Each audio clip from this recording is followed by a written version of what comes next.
Hey, coffee cuties, we are back with another banger. And today we are going to address the rise and fall of Olaplex. So, this video, we will be addressing the class action lawsuit that the company faced in 2013 that included allegations of hair loss, scalp irritation, balding, yeast buildup, and alleged infertility. So, let's get right into it. So, before I address the fall, I am going to address the rise of Olaplex. So, Olaplex was created in California in 2014. Olaplex states that by using their products, you can restore damaged hair, also restore compromised hair, all while creating healthy, beautiful, shiny, touchable hair. And allegedly, this is scientifically proven, but don't quote me on that.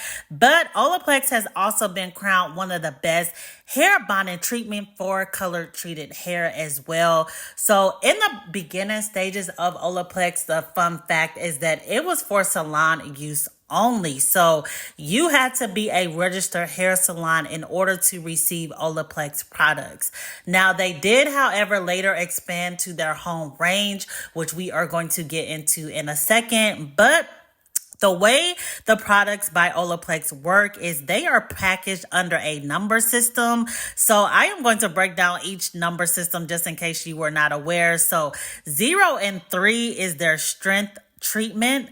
4 and 5 is their shampoo and conditioner. 6 and 7 is finishing products. And then 8 is kind of like a newly added product, and it is a treatment mask. So now that we got the rise out of the way, I am going to get into what, in my opinion, is the peak of Olapex. So if I had to choose when the peak of the company happened, I'm going to say it was around 2018.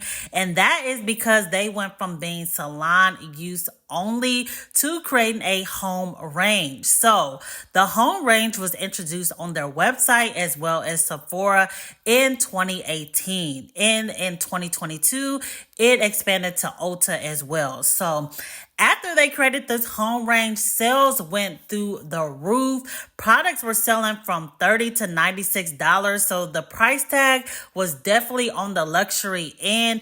And allegedly after the change from salon use to home range, the company was allegedly worth $600 million. That's right, 600 million. That is insane.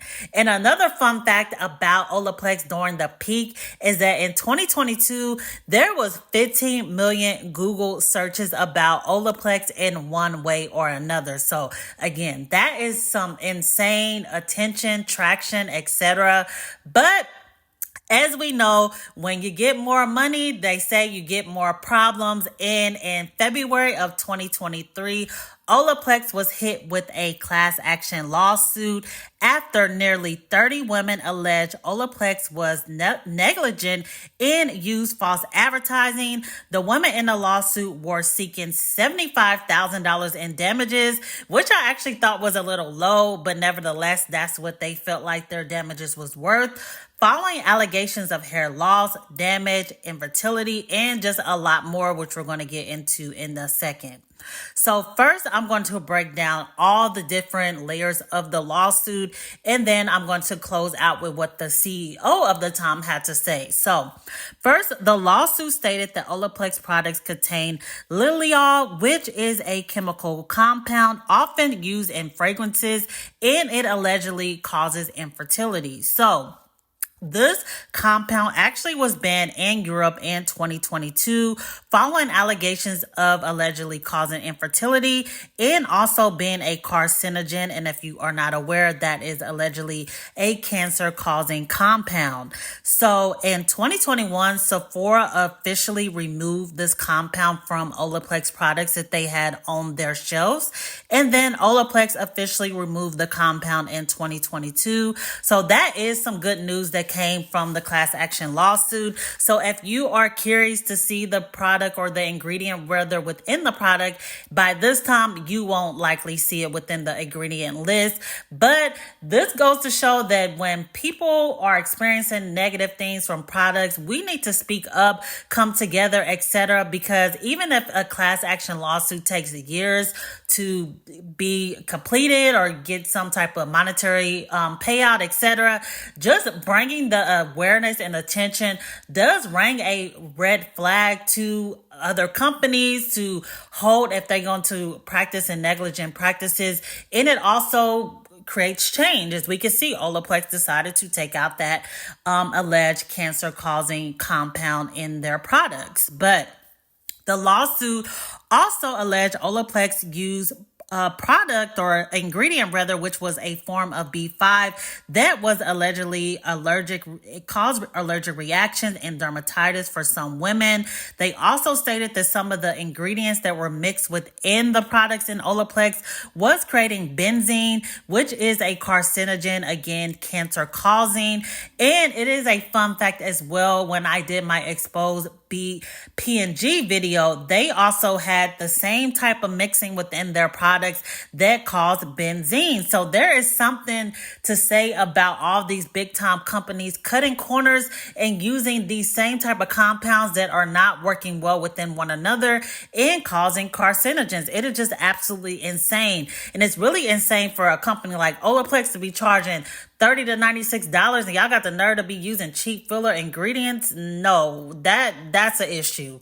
But also, they were alleging that they were a lot of non-soluble ingredients that allegedly caused hair follicles to become clogged.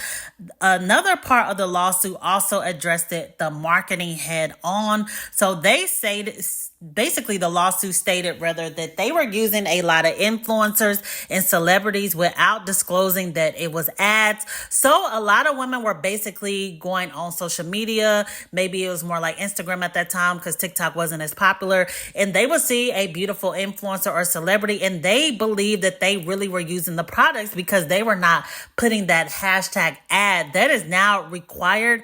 I'm not sure what year that became about, but I do remember a time on social media where you didn't have to disclose it being an ad, and a lot of men and women were fooled by a lot of products. But if you remember that, please leave the year that the change happened down below. But when it comes to marketing, I also want to point out that Olaplex is a company that marketed to all races, not just Black women. So it really took off in the natural hair community when there was a lot of influencers coming forward alleging that it can revert your heat trained or heat damaged hair back. Also, it can allegedly revert your color treated hair back. That is when it took off in the natural hair community. So if you were one of the Quilly cuties that used Olaplex at the time to revert some type of damage or strengthen your hair back, let me know what your experience down below was when it came to using the product. But all of this class action lawsuit, all of these allegations, etc., sent the internet into a frenzy to the point that the CEO of Olaplex at the time, by the name of Wong, actually did come out with a full response video that I'm going to insert now. I'm going to insert her full video. It is going to be kind of sped up, so it won't take forever. But I want you to hear the response in full, and then we're going to come back with more commentary. Hello everyone, my name is Wong and I'm the CEO at Olapex. I'm here today to address some misinformation about our brand, which I know is stressful and concerning for our customers. You may have recently heard that Olapex products cause hair loss. This is a painful and emotional topic. However, for our products, this is not true. Olapex products do not cause hair loss or hair breakage.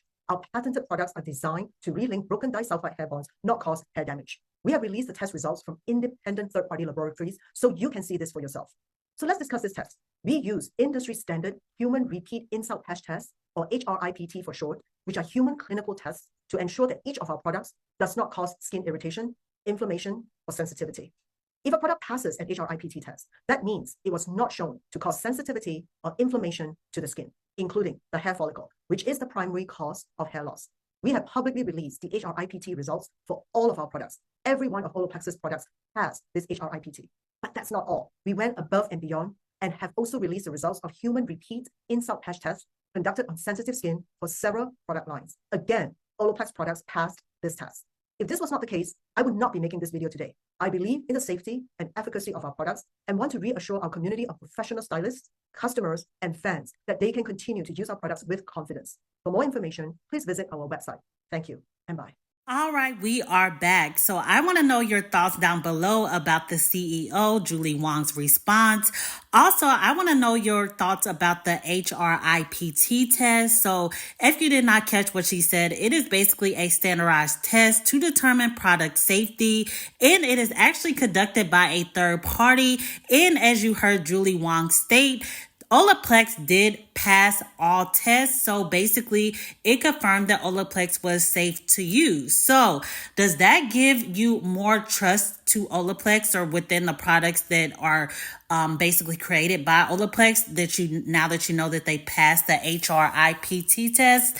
Also, I do want to state that the class action lawsuit actually included 28 women to be exact at the time of the lawsuit in 2023. And that is 28 women out of thousands of women. So when you think about the ratio, that is not very high. However, I do feel like even if one woman, two women, three women were experiencing things like hair loss, balding, allegedly infertility, etc., the company should take it serious. So I definitely don't want to discredit the numbers, even again, if it was something as small as one, because if I was that one, I would want the company to hear my complaints and make changes to their product. I also want to state that there was a lot of pushback stating that a lot of the women that were in men as well that were using Olaplex were allegedly not using the products as directed. Some were stating that the product descriptions on how to use the products were a little janky on the websites. And then, sometimes when men and women, when we wash our hair, when we condition it, there are instructions on the products, but let's be real, people don't always follow the instructions. For example, it could say condition for 10 minutes, but you end up leaving it 30 minutes. Some women leave it overnight, etc. So we do have to point that out as well. Again, I'm not saying any of the women within this lawsuit had any type of practices that were against the ingredients or against the directions rather on the product, but I just have to point that out to give a fair and balanced assessment. But you may be wondering, where is Olaplex today? Whatever happened with the lawsuit, etc. So despite experiencing a brief decline in sales, which actually caused the CEO that you saw in the video, Julie Wong, to step down in 2023, Olaplex is allegedly worth $1.6 billion today in 2024. That's right, $1.65 billion to be exact. So when it comes to the lawsuit in June of 2023, the lawsuit had actually gained over 100 women. So it went from 28 to over 100. But the judge ruled that the plaintiff's claims were too different from one another to be considered a class action lawsuit. So unfortunately, the judge did dismiss all of the claims outside from the original name on the original lawsuit by the name of Michelle Albahai. If I'm pronouncing her last name wrong, please sound it out in the comment section. But Michelle Albahai did decide to voluntarily dismiss her case without prejudice. So I do want to point that out as well. But when it comes to my personal experience with Olaplex, the only number that I ever used was number 7, and that is the hair bonding oil. So I won't say that I experienced any balding or shedding or noticed any hair loss, etc. But I just wasn't really impressed with the product. So I kind of talked about it briefly in other videos, etc. But I have low porosity hair, and I feel like my hair can experience a lot of dryness. And I really have to be careful with what I use as an oil so I can have that shine, have that moisture, etc. So I just felt like for the product to be as expensive as it was, the results were just, I wasn't impressed. So I just wouldn't be a returning customer for that reason. But again, I didn't experience any negativity from the product. But when it comes to solutions, if you are someone who uses Olaplex or thinking about using Olaplex or any other product in the future, I would definitely recommend researching the product. And also, in order to research properly, you need to really understand what your hair needs. For example, how you absorb moisture, not how a girl on YouTube tells you your hair should be, etc. You have to take the time to learn your hair and research accordingly. Next, if you are going to try any new product, I definitely recommend doing a patch test, especially because there was a lot of allegations of allergic reaction, dermatitis, etc. So I feel like doing that patch test really can avoid some things like that. Also, definitely use the products as directed, especially if you're trying to see if it is causing you any type of irritations or hair loss, etc. You must follow the directions. Also, I would recommend not mixing so many different products here and there and everywhere. So if you do experience any negativity, you will be able to pinpoint where it comes from. So if you're using Olaplex over here, TGIN over there, as I am over here, you may have a hard time pinpointing what product is doing what. So if you're going to dive into a new product, I definitely recommend kind of sticking to that product and seeing how your hair reacts before you move on to another. Also, hair loss, as we know, it can be contributed to many different factors. So we definitely have to be taking care of ourselves from the inside out, not just throwing products or taking supplements, etc., and expecting our hair to be healthy. We also have to be having a healthy, well-balanced diet, which I have a video coming about a full healthy diet, what we should be eating in order to promote healthy hair. And that is the priority even over length. But that video is coming this week as well. Also, we definitely need to be getting our proper sleep, reducing stress, drinking our water, and so much more.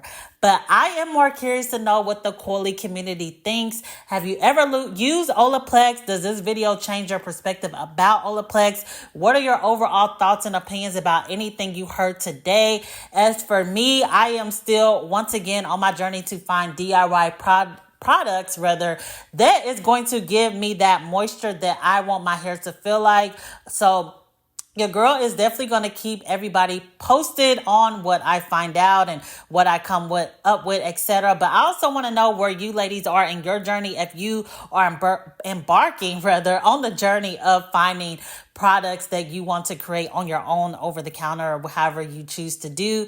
Any and all thoughts are welcome. Be sure to tell a friend because we are lit over here. We got a lot more videos to come, a lot more bangers to come. Be sure to like, comment, and subscribe. But this is the end of this video. But until next time, see ya.